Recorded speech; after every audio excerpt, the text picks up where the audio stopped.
You can spend your entire life chasing money and still end up dying broke. Not broke in your bank account, but broke in your heart, broke in your relationships, broke in your peace. So here's a question that might sting a little. What's the point of having everything if no one wants to sit with you at the table? What's the point of saving every rupee, every dollar, every coin? The cost of that saving is your family, your friendships, your respect, and your sleep. Because greed doesn't only want your wallet. Greed wants your soul. And stinginess doesn't just protect money, it slowly destroys everything that money was supposed to protect. This subject is personal for many people. Because we live in a world that worships wealth.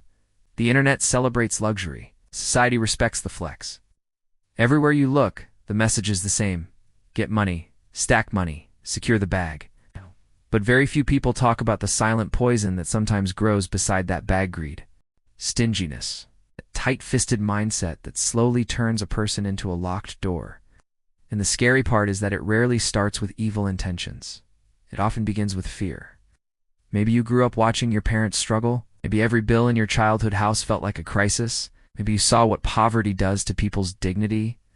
So you promise yourself something powerful. I will never be poor again. But sometimes that promise quietly becomes a prison. You begin protecting money more than relationships. You start counting every expense, measuring every interaction. Slowly, generosity disappears. Trust disappears. And one day you wake up and realize something painful. The money you were chasing all these years has been chasing people away from you. Now let's make something clear from the start. Wanting money is not evil. Money is a tool. A screwdriver isn't evil. A knife isn't evil. Tools become dangerous only when they are used incorrectly. The real danger begins when money stops being a tool and becomes a god, when it becomes your identity, when it becomes your only sense of security, when it becomes the reason you treat people like transactions instead of humans. That's when greed and stinginess begin collecting their real price on. That price is never written on a receipt. To understand this clearly, let's break it into 5 truths. 5 ideas that expose greed for what it really is, and show how someone can build wealth without destroying their character in the process. The first truth is simple, but powerful. Greed is not love for money. Greed is fear of life. Think about that for a moment. Greed is fear wearing the mask of ambition. It's the fear that you will become powerless again. It's the fear that people will disrespect you again. The fear that you will struggle again. Because of that fear, you start collecting more and more. You start controlling more and more.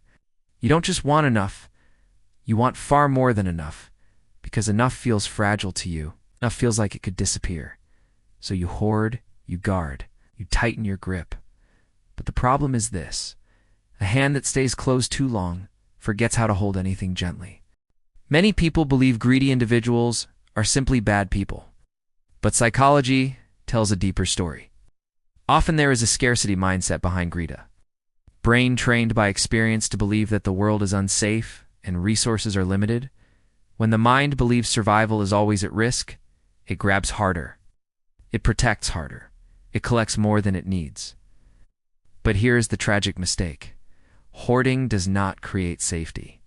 It creates anxiety. Because the more you hoard, the more you feel you must protect, the more suspicious you become of others. The more every relationship begins to look like a potential threat.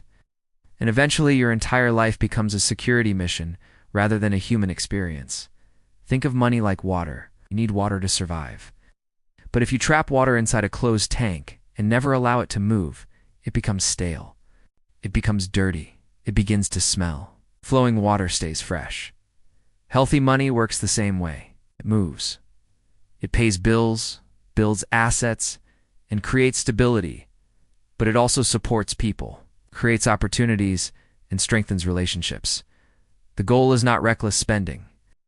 The goal is keeping your heart clean while money flows through your life. The second truth is this. Stinginess is expensive. Stingy people believe they are saving money.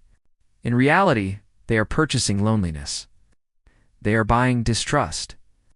They are building a reputation that quietly follows them everywhere they go. And reputations are powerful because opportunities come through people. Respect comes through people. Business grows through people. When you become known as the person who never shares, never helps, always calculates, always avoids, people slowly stop inviting you. They stop recommending you. They stop trusting you. You might say you don't care about that, but one day you will care. You will care when you need help. You will care when life surprises you with illness, difficulty, or crisis, because at that moment you may realize something painful. You built a fortress of money, but you forgot to build bridges to human beings. Here's a simple logic test. If you save a small amount of money by refusing to help others, but lose a relationship that could have offered support, opportunity, and loyalty, did you really save anything? Did you simply pay a hidden price? Because hidden prices are always larger than visible ones. The most expensive things in life are rarely purchased with cash. They are purchased with character, trust, time, and peace. This is where many people misunderstand generosity. Generosity does not mean foolishness. Generosity is strategy. It is social capital. It is emotional wealth. It is the glue that keeps your name respected when you are not in the room. You can be generous and still have boundaries. You can help people while still protecting yourself. But stinginess is never wisdom. Stinginess is simply fear with a calculator. The third truth is that greed turns love into a contract. This is where things become truly ugly, because greed does not just change your spending habits, it changes your relationships. Every interaction slowly becomes a calculation. Every friendship becomes a question of usefulness. Every family gathering becomes an expense in your mind. Slowly, without even noticing, you stop loving people for who they are. Begin valuing them for what they provide. This is emotional bankruptcy. It often appears first in small moments. You hesitate to treat your parents. You complain about buying gifts. You remind friends about old debts in conversations that should have been joyful. You keep score. And keeping score is the fastest way to destroy closeness. Love cannot breathe in a room full of receipts. There is a reason the most meaningful moments in life are often free. A genuine laugh, a hug from someone who cares, a sincere apology, a late-night conversation when someone is hurting, a friend showing up when everything in your life is falling apart. These moments are priceless. But greed blinds people to them, convinces them that the only real value in life is financial value. And that is how someone becomes rich in the wrong currency. If money becomes your master, people become your servants. If money remains your tool, people remain your family. The fourth truth is that greed shrinks the soul, even while the bank account grows. This is where identity comes into play. A greedy person may appear successful on the outside, but inside they often become smaller. Not because they lack money, but because they lack trust, gratitude, and peace. Enjoyment itself is a skill. Gratitude is a skill. Contentment is a skill. Without these, even millions cannot satisfy you. Have you ever noticed how some people become richer but more stressed? They become more paranoid, more controlling, more suspicious. They constantly worry that someone will take what they have built. That is because greed never stops at enough. Greed is a fire that grows by eating. Feed it money, and it demands more. Feed it status, and it demands more. Feed it control, and it demands more. It is never satisfied. Many people believe more money will eventually bring relaxation. But if you have not trained contentment, more money simply gives anxiety a bigger playground. Instead of worrying about survival, you begin worrying about maintaining your status. Maintaining wealth becomes another form of pressure. This is why some people with little live happily, while others with enormous wealth feel constantly tense. The fifth truth is the most important. The real wealth in life cannot be bought, yet money is meant to protect it. People chase money to feel secure, respected, and free. But greed destroys security, respect, and freedom from the inside. It makes you suspicious.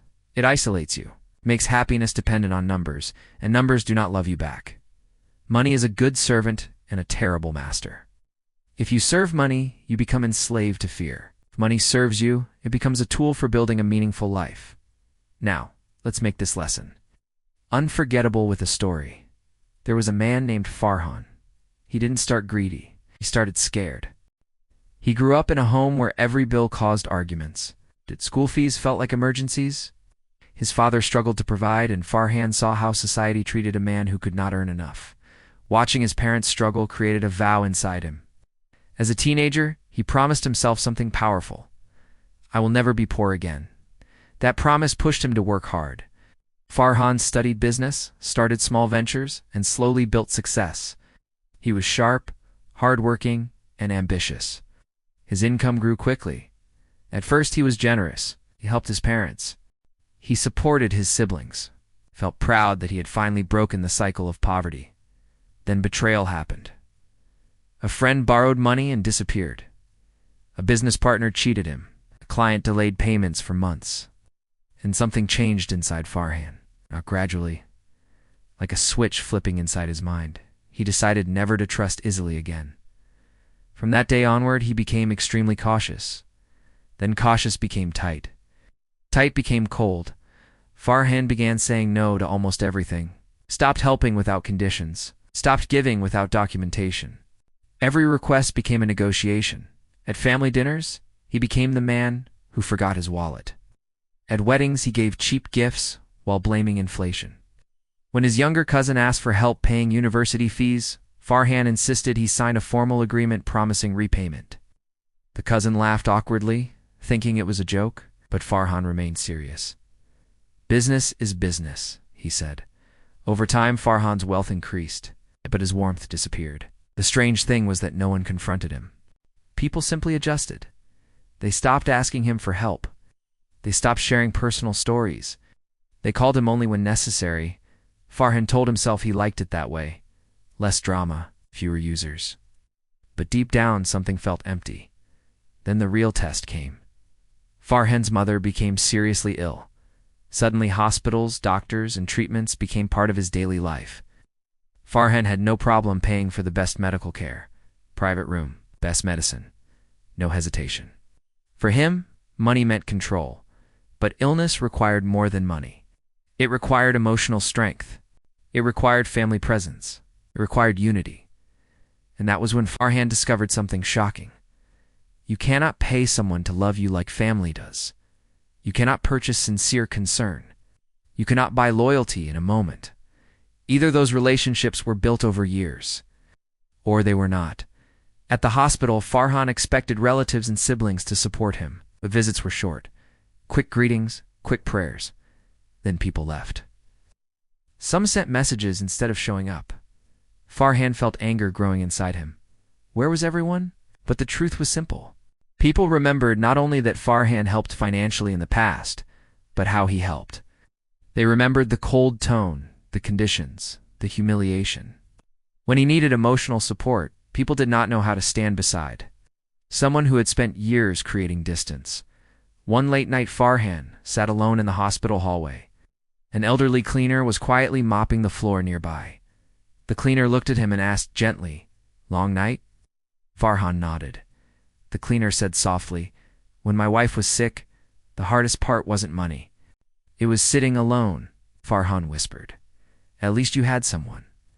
The cleaner smiled and replied, "No, son, I had people, because I spent my life being a person, not a wallet."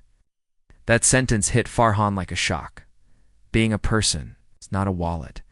And in that moment, he realized the painful truth. He had become financially rich, but emotionally poor.